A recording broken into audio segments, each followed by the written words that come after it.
Nazywam się Piotr Czaban i witam Was na kanale Czaban robi raban. Miałem opowiadać o muzyce i przyrodzie. Jednak od 2021 roku informuję głównie o kryzysie humanitarnym, który nadal trwa. I dzieje się tu, gdzie mieszkam, czyli na Podlasiu, na pograniczu polsko-białoruskim. Czasami poruszam też inne, ważne dla mnie tematy. Wszystkie moje publikacje powstają dzięki wsparciu patronów na portalu patronite.pl/Czaban robi raban. Jeżeli uważasz, że to co robię jest ważne, dołącz do tego grona. Z kolei stawiając mi wirtualną kawę na portalach Subpi i Buy Coffee stawiasz na niezależne dziennikarstwo. Dodaj komentarz, zasubskrybuj ten kanał, włącz powiadomienia.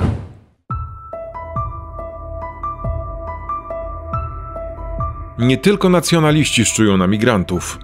Polska brunatnieje. Artykuł Joanny Klimowicz czyta Piotr Czaban. Doceń pracę dziennikarki i postaw jej kawę na subpi.pl/Joanna Klimowicz. Po nagonce na centra integracji cudzoziemców i na Afrykańczyków mieszkających w ośrodku w Czerwonym Borze, premier Donald Tusk wpisał się w ksenofobiczną propagandę. Przemowę o szczelności polskiej granicy ilustruje migrantami, leżącymi twarzami w piachu. Strach przed cudzoziemcami i obietnice całkowitego uszczelnienia granic znów są paliwem wyborczym dla wszystkich poza lewicą partii. Niechęć i lęk sączą się choć w różnym natężeniu zarówno z propisowskich, jak i sprzyjających rządowi mediów. Wczoraj jechałam pociągiem, pisze Joanna Klimowicz. Współpasażerka w przedziale zagaiła rozmowę. Co to będzie, jak ci obcy tu przyjdą? Mimo że nic nie zrobią, ale boję się o młode dziewczyny. Padło tak lekko, jakby ta rozmowa dotyczyła pogody. Dla Afrykańczyków nie ma miejsca w Czerwonym Borze. Przypomnijmy, że fala antyuchodźczej, nasilonej nagonki dotknęła w ostatnich dniach osoby mieszkające w ośrodku otwartym w Czerwonym Borze, przebywające w Polsce legalnie i oczekujące na decyzję w sprawie ich dalszego pobytu, np. status uchodźcy czy inną formę ochrony międzynarodowej. Ośrodek położony jest nieszczęśliwie w lesie, na odludziu i uniemożliwia jakąkolwiek integrację z lokalną społecznością, co do niedawna odczuwali głównie przebywający w nim uchodźcy z Czeczenii. Dziś kwateruje się w nim też Afrykańczyków. Do najbliższego sklepu muszą iść pieszo parę kilometrów, mijając wieś. Kłują w oczy swoją ciemną skórą. Radny powiatu zambrowskiego Sebastian Mrówka startował z listy Prawa i Sprawiedliwości. Nie wytrzymał i napisał do wojewody podlaskiego, że mieszkańcy wyrażają poważne obawy o swoje bezpieczeństwo w związku z pojawieniem się migrantów, którzy od niedawna swobodnie przemieszczają się po okolicznych wsiach. Rozpętał piekło. Materiały, jakie pojawiły się w propisowskich mediach takich jak Telewizja Republika czy w Polsce 24, podsycały atmosferę zagrożenia. Migranci już tu są i sieją strach. Nielegalni migranci już tu są. Więc wychodzą i kręcą się po okolicznych wsiach i miejscowościach i wzbudzają niepokój mieszkańców, dlatego że chodzą grupami, to są młodzi mężczyźni. Kobiety boją się wychodzić po zmroku. Jak zaznaczają mieszkańcy, nie są rasistami i nie chodzi im o odmienny wygląd przybyszów. Taki płynął przekaz z Telewizji Republika i w Polsce 24. A do napaści doszło. Tyle, że na cudzoziemców z ośrodka w Czerwonym Borze. O czym przeczytacie na stronie czabanrobiraban.pl. Do Czerwonego Boru przyjechali z poselską kontrolą poseł Janusz Kowalski z Prawa i Sprawiedliwości i Robert Bąkiewicz. Jak podkreśla Piotr Czaban w artykule pod tytułem "Uderzył go 2 razy metalową pałką". Podopieczni ośrodka dla cudzoziemców nikogo nie skrzywdzili, nie złamali prawa. Jednak mocno dotknęły ich skutki rasistowskiej nagonki. Rozpoznali siebie na zdjęciach, które robiono im z ukrycia i publikowano w mediach społecznościowych. Spotkali się z groźbami i fizyczną przemocą. W obawie o swoje bezpieczeństwo napisali list otwarty z prośbą o przeniesienie ich z Czerwonego Boru. Skutek kampanii nienawiści jest taki, że jak poinformował Elmi Adbi, prezes Fundacji dla Migrantów Dobry Start, z ośrodka zabierają wszystkich Afrykańczyków. Prezydentowi Suwałk grożono śmiercią. Równie gorąco robi się w Suwałkach, także województwo podlaskie, gdzie od kilku tygodni trwają protesty przeciwko utworzeniu tam Centrum Integracji Cudzoziemców. 49 takich placówek powstaje w całym kraju. Aferę rozpętali lokalni politycy Konfederacji oraz pochodzący z Suwałk poseł Michał Połuboczek. Jak mówił Gazecie Współczesnej, jeżeli będą do Suwałk ściągani imigranci zagrażający mieszkańcom, wyjdziemy na ulicę. Na razie protestują na sesjach Rady Miasta. Zresztą radni też są przeciwni, mimo iż to nie samorząd ma organizować centra integracji cudzoziemców, tylko wojewoda, przy finansowaniu z Wojewódzkiego Urzędu Pracy w Białymstoku, a prowadzić je ma w tym mieście Caritas Diecezji Ełckiej. W piątek, 4 kwietnia, Polska Agencja Prasowa podała, że suwalska policja wszczęła śledztwo dotyczące gróźb pozbawienia życia prezydenta miasta Czesława Rękiewicza. Dostał on e-mail z ostrzeżeniem, że jeżeli wpuści do Suwałk cudzoziemców, to skończy jak zamordowany Paweł Adamowicz, prezydent Gdańska. Rękiewicz wydał oświadczenie, w którym pisze m.in.: jak zapewniają nas przedstawiciele władz państwowych oraz samorządowych z naszego województwa, nie będzie to w żadnym wypadku ośrodek dla migrantów, czemu ja jako prezydent Suwałk sprzeciwiłbym się jako pierwszy. Swoje stanowisko wyraziłem publicznie podczas sesji Rady Miejskiej w lutym tego roku. Nie będzie mojej zgody na to, by do Suwałk trafili nielegalni imigranci.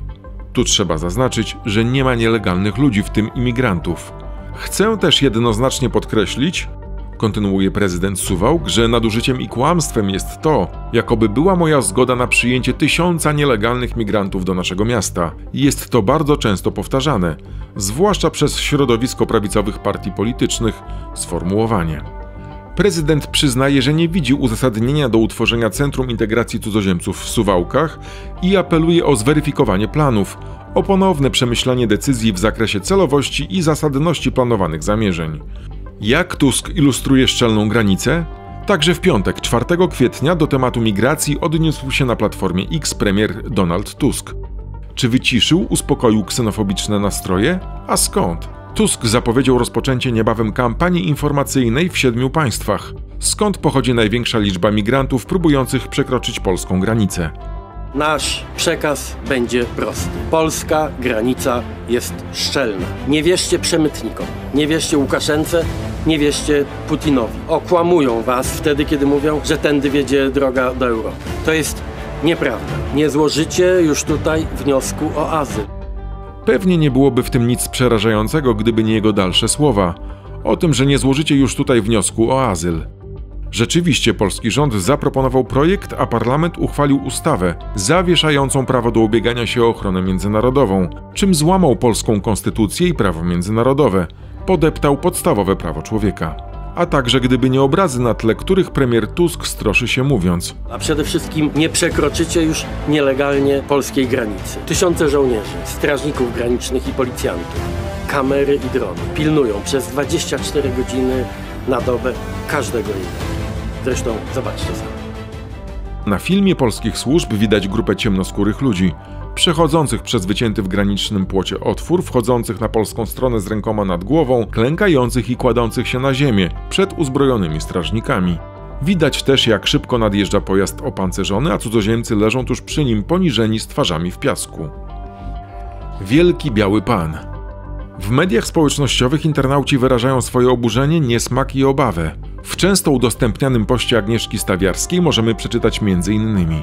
odczłowieczanie tamtych skutkować będzie generalną łatwością odczłowieczania. Dlatego uważam, że pan premier niebezpiecznie się bawi w tych swoich przedwyborczych umizgach do zwykłego Polaka. Bardzo mnie to martwi, dużo bym odpuściła w tych trudnych czasach, ale to jest wspieranie nienawiści w ogóle. Przyłożyć komuś, poniżyć go jest rozgrzeszane i nawet popularyzowane, a skutki dla rządzących? Wzrośnie im?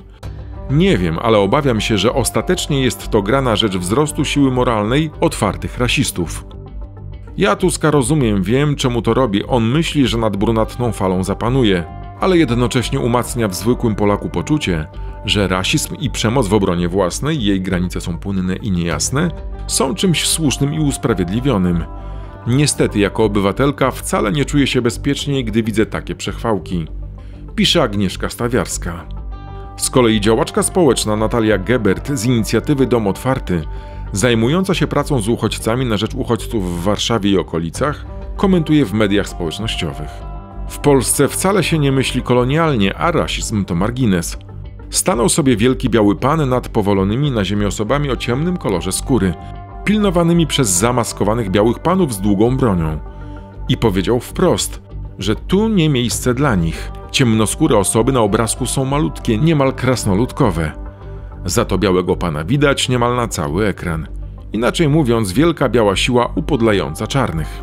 Jaki rasizm, jaki kolonializm, my tylko dbamy o swoich, powiedziałby zapewne tenże biały pan, gdyby kiedykolwiek zechciał pochylić się nad moim komentarzem. Pisze Natalia Gebert. Zupełnie jak pewien minister, co tłumaczył w Sejmie, że oni w rządzie nie ograniczają żadnych praw człowieka, tylko prawa migrantów. I co symboliczne, nikogo to stwierdzenie nie zdziwiło, nikt szczególnie się nie oburzył. Tenże wielki biały pan zapewne zdziwiłby się ogromnie, gdyby się dowiedział, że to właśnie takie obrazki karmią lokalnych szeryfów, co potem bejsbolami ruszają na idących do sklepu uchodźców. Niedawna sytuacja w Czerwonym Borze. Czarnych uchodźców z Czerwonego Boru zabrano, żeby nie kłuli szeryfów w oczy. Szeryfowie mają się dobrze. Od pogromu urządzonego w Przemyślu w 2022 roku przez neonazistowskie bojówki polujące na ludzi o niebiałym kolorze skóry, żadna władza nie zadeklarowała jednoznacznie, że rasizm jest B i przyzwolenia nie będzie. Nie zadeklarowała. Bo przecież sami sobie rąk wiązać nie będą, prawda? Jeden minister obrony coś bąknął, że antyimigranckie patrole na Podlasiu to niekoniecznie, bo służbom przeszkadzają. W tym był problem, nie w tym, że neonaziści polują na ludzi. To jest okej. Tylko polujcie sobie gdzie indziej, bo my tutaj ważną robotę robimy. Jak to szło? Auschwitz nie spadło nam z nieba? Pyta Natalia Gebert. Nie bądźcie obojętni, kiedy jakakolwiek mniejszość jest dyskryminowana, ponieważ istotą demokracji jest to, że większość rządzi, ale demokracja na tym polega, że prawa mniejszości muszą być chronione jednocześnie. Nie bądźcie obojętni, kiedy jakakolwiek władza narusza przyjęte umowy społeczne, już istniejące. Bądźcie wierni przykazaniu. 11 przykazanie.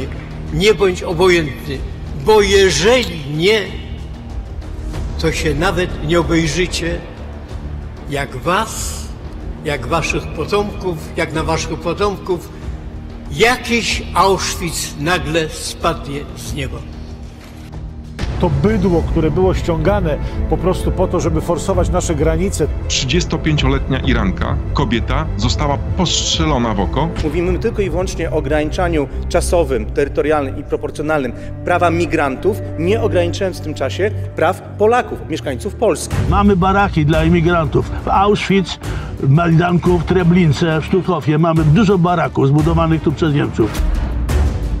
Należy im założyć chipy, tak jak się pieskom zakłada, a tańsze jest oczywiście numery na lewej ręce wytatuować i wtedy łatwo się ich znajdzie. Czyli Polska będzie śmietnikiem, tak jak do nas przewozili tiry niepotrzebnych u siebie odpadów. Dodaj komentarz, zasubskrybuj ten kanał, włącz powiadomienia. Doceń pracę dziennikarki Joanny Klimowicz i postaw jej wirtualną kawę na portalu subpi.pl/Joanna Klimowicz. Podcast w wersji audio powstał dzięki wsparciu patronek i patronów kanału Czaban robi raban. Jeżeli uważasz, że to co robię jest ważne, dołącz do grona moich patronów. Możesz mi również postawić wirtualną kawę. Niezbędne linki znajdziesz w opisie. Dzień dobry. Chciałabym bardzo, ale to bardzo serdecznie podziękować wszystkim osobom, które czytają moje teksty, które wspierają mnie i które stawiają mi wirtualną kawę na portalu Subpi. Kochani, dzięki Wam pracuje się z większą energią. Ogromne dzięki, a wspierającymi jak do tej pory są Marek Męczyński, Piotr Czaban, Małgorzata Węcling, Michał Borkiewicz, Magda Matys, Paweł Łuksza, Grażyna Kowalczyk, Beata Siemaszko, Lidia Makowska, Aga Pilecka, Krzysztof Nowakowski, Adam Nowaczyk, Paweł Wrabec, Agnieszka Tyszkiewicz, Ida Szwaczko, Barbara Sojko, Lesław Kostulski, Wioletta Wojtasiak, Jolanta Czechyra, Bogusława Gerc, Katarzyna Leszczyńska, Grażyna Mastalerz, Andrzej Witkowski, Anna Ciszewska i Tomasz Kaczor oraz oczywiście wszystkie osoby, które postawiły mi wirtualną kawę anonimowo. Kochani, tak jak powiedziałam, dzięki Wam pracuję się z większą energią, ale mimo wszystko robiłabym to, co robię nadal, nawet za darmo, pro bono. Ponieważ myślę, że nasza praca tutaj na pograniczu, relacjonowanie tego, co się dzieje na granicy polsko-białoruskiej, zwłaszcza w tej chwili, jest bardzo potrzebna. Także czytajcie nas i oglądajcie. Ogromne dzięki.